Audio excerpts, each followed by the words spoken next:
here on the Tactical Dad podcast. I'm your host, and today we're going to talk about the different types of competitive shooting, because if you've watched or listened to any of the previous podcasts, you know that my goal is to become a competitive shooter. Clearly I'm not right now, but that's the goal. So I've been looking into the different types, and I'm coming across some organizations and some institutions that kind of help facilitate these things, and it's pretty cool, and I'm sure there's way more, but I'm just going to share right now because I know there's some newbies out there that are going to have similar questions. So if you're anything like me, sort of action shooting is kind of what looks the coolest, so you might be doing that.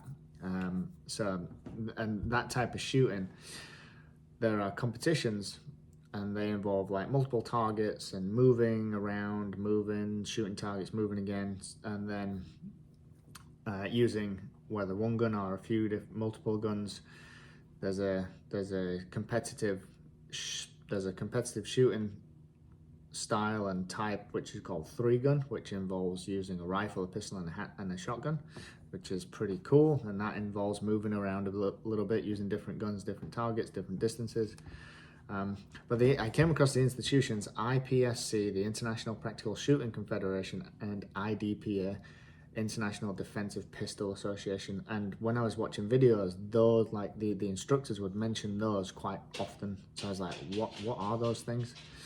So they are like institutions and governing bodies that recognize tournaments, and they basically run, like, they are the leagues and the events for competitive shooting. There's also the NRA, the National Rifle Association. They have tournaments and leagues and competitions and a lot of precision shooting, so that's cool. I'm going to look into that one day.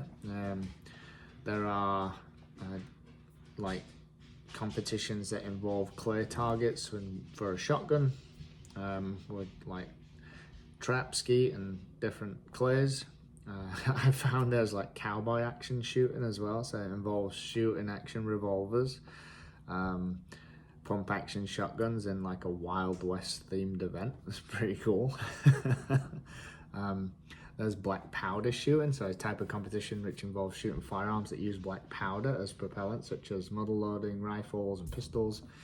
That was pretty cool. I don't want to do that, but it looked pretty cool. And then what looks really interesting to me is 3-gun, competitive shooting that involves the combination of a rifle, a pistol, and a shotgun, moving different targets, timed. So that's pretty cool.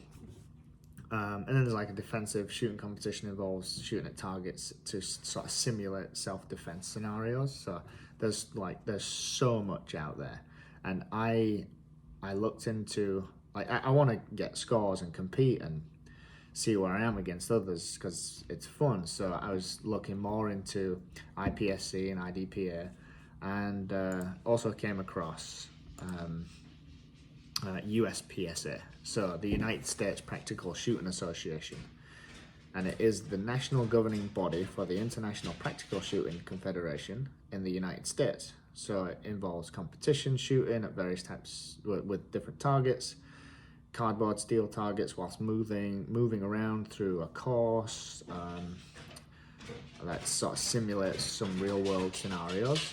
And and what was said, that if you're planning on participating in USPSA, you will need to do XYZ. We'll save that for another podcast where we'll talk strictly about each one of these organizations, but really cool. I'm going to look into that. And I found they do different skill levels. So me, obviously, being in the world of competitive shooting, I'm like complete beginner, like complete beginner.